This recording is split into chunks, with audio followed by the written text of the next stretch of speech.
fun PvP action.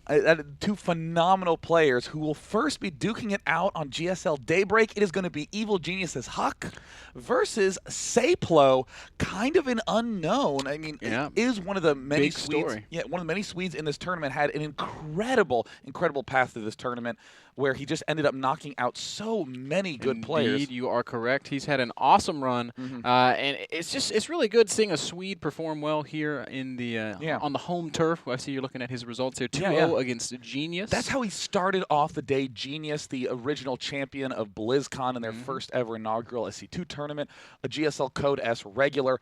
Seiplo starts out his tournament taking him out and getting first place in Group C over Sarens and Death Angel. And a lot of folk thought were going to do quite well at this tournament. And then following that up, he ended getting, I believe, was it second in his group? I'm trying to get the results of that it was group. a 2-1, and I'm looking for the group frantically as well. Oh, I'm sorry. Actually, that was the second stage group with Death Angel, Genius. He ended up getting first in that. In Group J, he managed to defeat TLO and Stjarnan, of course, one of the unknowns. But Hero was the first place player in that group. Seiplo has actually had a substantial amount of PvP practice and went 1-2 with Hero, so is doing very, very well against those top Koreans. And now he's against HuK, who, for all intents and purposes, is a Korean.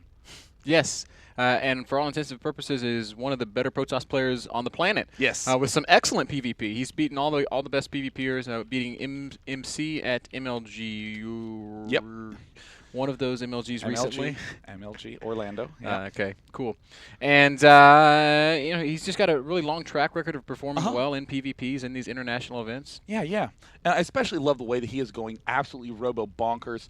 I mean, I especially love his 8 Immortal 3 Gateway unit composition against Liquid Tyler. The most absurd extreme skew to countering those Blink Stalkers. And however, he has some great late game transitions with that Templar and Blink Stalker play. Yep. Seiplo, I have no idea how he's going to be playing these out. I haven't had the chance to watch any of his games thus far in this tournament, but I am so eager to see what level of play we see out of him here on Championship Saturday. And Daybreak, I could not be more excited to see a match on this map. Has a lot of late game possibilities, some funky transitions, largely due to the fact that, again, no clearly defined center. That means that confrontations don't really have a clear place to occur. So there's a lot of counterattacking, a lot of run-arounding, and potential for those base trades. Run-arounding happening in excess, Day 9. So down here in the bottom left-hand corner of the screen, we have the blue Protoss player. It is Evil Genius's HuK. That is right. We are in the backstage studio. Out up on main stage, they are doing the Quake 3 and Counter-Strike finals. Definitely go check that out, dreamhack.se, to follow all the esports action. Have 50 browsers open. Plug in every monitor you can. Yeah, I believe that there's actually 22 streams for Dreamhack. It's awesome. And in the top right on Team AI, it is Seiplo, the Swede, who many are excited to see pull off another upset. And, you know, Seiplo has a lot of confidence going into this match. You know, it's always been typical throughout the tournament in the chat that we get the chance to look at pregame. You know, seeing those players say stuff like, hey, go easy on me, White Raw, ha, ha, ha. And White Raw doesn't and hurts him. White Raw's like, no, I do not go easy. I do not go easy. I run you over with a special taxi. I'd make a win and then defense it. But of course, Seiplo in the pregame chat said, hey, HuK, ready for another upset? And HuK likely had a wry retort, but we had to cast, so I had to look away from the chat. Seiplo, absolutely, feeling very confident and has been performing extremely well in that seemingly volatile PvP space. Indeed. Pretty similar openings here out of both of these guys. Gateways, gases going down at relatively even times. Noteworthy, this is a 2-player map, so we're not seeing any craziness just yet, as is a little bit more common on a 2-player map versus like a 4-player map or something like that. We see just now the HuK probe making its way into Seiplo's base, and he's going to see not a whole lot, quite frankly. It looks like HuK is starting to collect pennies. He's going to begin nibbling away at these mineral fields. He can deny mining just by right-clicking on it. Seiplo going to go ahead and start a probe fight. Yeah, interesting choice to pull a probe there, and as soon as HuK backs off, Seiplo sends that guy back to mining. Second gas going to go down here for Seiplo. We see him saving up a little bit of chrono boost as well. Now, if we go to the Seiplo cam, notice that he has not seen anything at all. The early game stages are so fragile in this matchup. I don't want to say coin flippy. There are clear avenues that players have begun to travel along where you can completely avoid any kind of randomness, but you have to be extremely careful. The control and placement of each individual unit is just as essential as what buildings you're constructing back at home. So Seiplo blindly going for that 2-gas, sees his opponent 2-gassing as well, and I guarantee you both players will be wanting to steer very clear from a 4-gate opening. Now, interestingly, these guys are spinning their Chrono Boost a little bit differently. Seiplo's got 60 energy on his Nexus. HuK has got 36 on his. And the only place that Seiplo is really spinning that Chrono Boost right now is on the Cybernetics core. So maybe saving for something. I'm not really sure. What do you read anything out of this, Day9? I mean, part of me wants to say Seiplo's just trying to hide what he's doing. Wanted to kill that probe off, didn't want anything too noteworthy revealed. Seiplo having some pretty incredible timing with this probe, just barely pulling back out of HuK's base before anything too obnoxious popped up. HuK, of course, probably the best in the business of getting aggressive with those forward pylons. Has this probe planted here? Yep, there's that pylon. Needed to build a pylon anyway, may as well build it on the other side of the map. Now, but the weird thing is... also got that Twilight Council going down. Yeah, look at Seiplo still pulling quite far ahead in food when compared to Seiplo. Or Seiplo pulling ahead of HuK. Yeah. What's up with that? HuK's second, third gateway is just now finishing. His warp gate's going to finish up in just a few seconds as well, so he'll be switching into that warp gate tech and a dark shrine down for HuK. DT is just like HuK's trademark, apparently. Like in today's metagame, HuK Protoss versus anything involves DTs. Well, HuK's really figured out how to get the solid follow-ups with these Dark Templar. These DTs don't need to suddenly be the ultra-invincible detecting or undetectable units that kill off 40 probes. It's more of like, hey, if I get DTs up, you have to play with a robo facility. I outright beat you if you go blink. I outright beat you if you try to do any sort of Stargate shenanigans. HuK limits the possibilities that he has to consider. And even though it might be a little bit harder, still, you have a smaller space to work within. Well, super fast Nexus coming from Seiplo, Day9. For some reason, I was so excited about the Dark Templar. I was clicking around and neglected exactly what you were just talking about. There's a Nexus here. And there's a Nexus in HuK space, too. Like, this is... anything that would have been considered standard a month ago would smash what both these guys are doing. And it's very funny because you look at a situation like this and you think, oh man, wow, that is so coin flippy. But HuK, we have seen do this opening. If he gets pushed, insta-cancel the Nexus. He is always ready to cancel that Nexus, pull back, and continue with a normal style of play.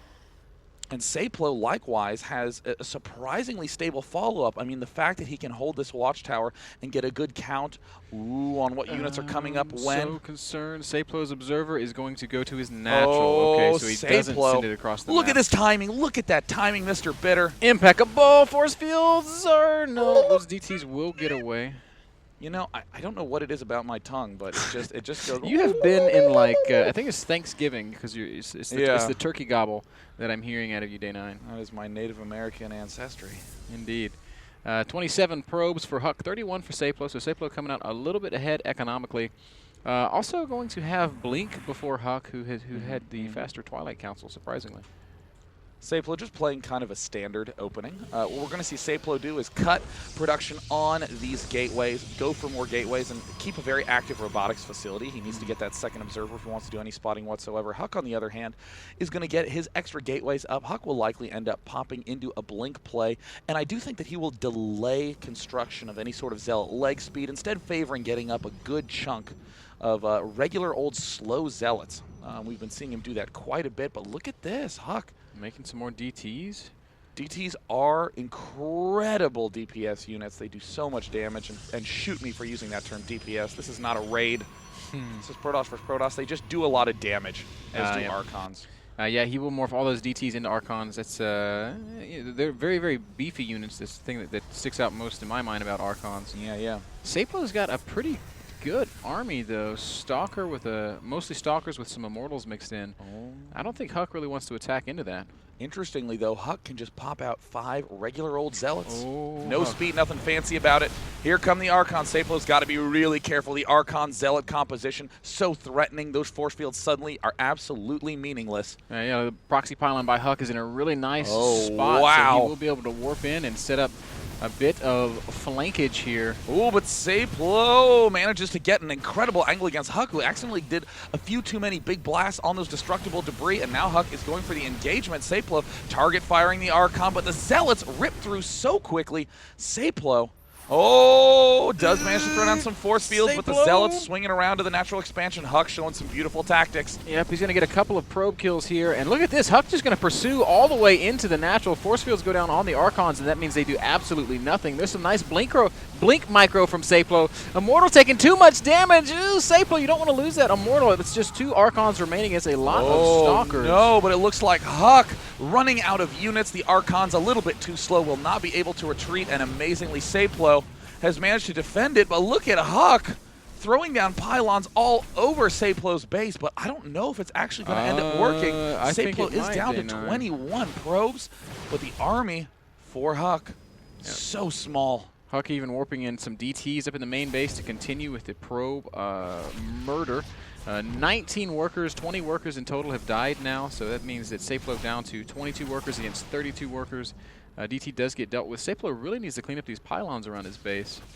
Finally beginning to clean them up, spreading out those units. And, you know, I will say I think that Seiplo has a little bit more of a stable opening, but HuK loves those unstable plays, planting pylons in his base. Well, what I'll do is I'll just go for ultra-fast Zealot Archon push and build 7 pylons in his base. And just warping units everywhere. Yeah, what's the problem? In spite of all the damage that Seiplo took, he's only 4 probes behind, and HuK's army is tiny, tiny, tiny now, Day9. And I think if Seiplo were to just make a really good, strong push with some warp-in reinforcements, that HuK was probably going to fold to it. Yeah, you know, you can never neglect the power of those Blink Stalkers. So mobile. Seiplo, look at that, already having the Zealot Observer in his main base and natural expansion, getting another Observer, just rallying it right on in. Some nice building placement from Seiplo. Look at this, wall in the front. A little bit of a DT warping in the bottom of the map, as we do see Seiplo pushing forward here. HuK's got nice position at the top of that ramp. Where is that DT of HuK? Waltzing right up past that third base. And again with the engagement at the front of HuK's natural, and Seiplo really trying to force the issue here. I think he should just back off here. He's really not behind. He's actually ahead in workers right now. HuK is now once again walking into his natural. There's an Observer there with some Zealots though. HuK doing some nice control. Can pull back and maybe take out that Dark Templar. I don't think Seiplo realizes that there's a... Oh, no, is there another Observer? Oh, he's got an Observer in both of his bases. Really nice play by Seiplo. I'm quite impressed with him here. He's still ahead in workers. He's still ahead in army.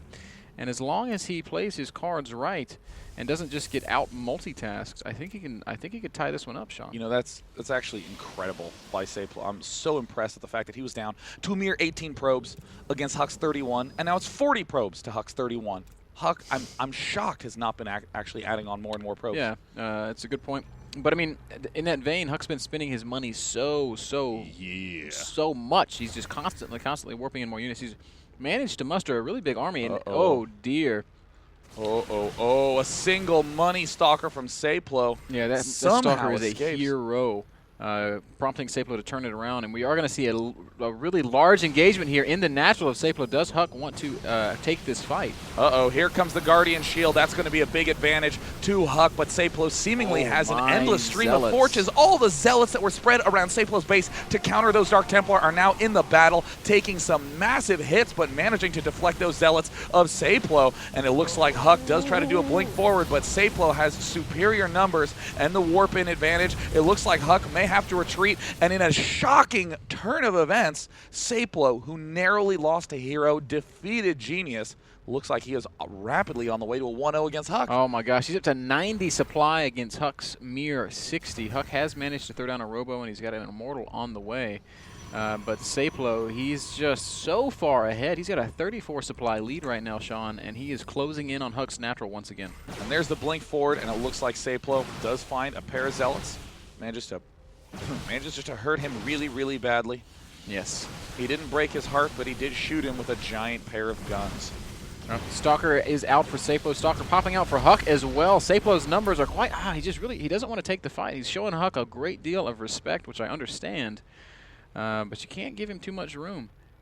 You know, that's actually, I think, the exact term that's just a great term for it. He's just giving HuK a lot of respect. And I don't think that Seiplo really should be at this point in time. That's one of those optical illusions that happens when you're against a good pro, where you perceive them to be so much farther ahead than they actually are. Seiplo looks like he's getting ready for a final bust, and I think Seiplo, though, by giving HuK that much respect, played his absolute A game, didn't give up any edge, and now is pushing in for a possible final blow. Indeed, here we go. Excellent Blink Stalker from Seiplo. HuK is just losing all of his zealots. His Immortal coming out and focus firing quite well. HuK does blink down to the low ground, Day9. I'm not sure I agree with that choice. Oh my god, the Immortals for HuK are doing so much damage. Oh no, HuK ripping apart a lot of these units, but Seiplo manages to continue to push, and oh, those poor Stalkers. And look at this, Seiplo was warping in at his own natural expansion to avoid any risk of a counterattack by HuK. And once he realizes that there is no counter coming, Seiplo's coming in for a very gigantic round two. Nice control by Seiplo. Going to manage to trap these last 3 Stalkers, cleaning them up easily. 118 supply for the Swedish Protoss player, and HuK severely on the ropes right now, down to just 60 supply. He's trying to get some more units out, but I just don't think it can happen, Day9. Seiplo now clear Blink Stalker decisions, pulls back calmly. A single G from HuK. And, you know, HuK obviously not intending to be bad manner. He's always been so pleasant. Interviews, post-tournaments. But that is a sign that HuK is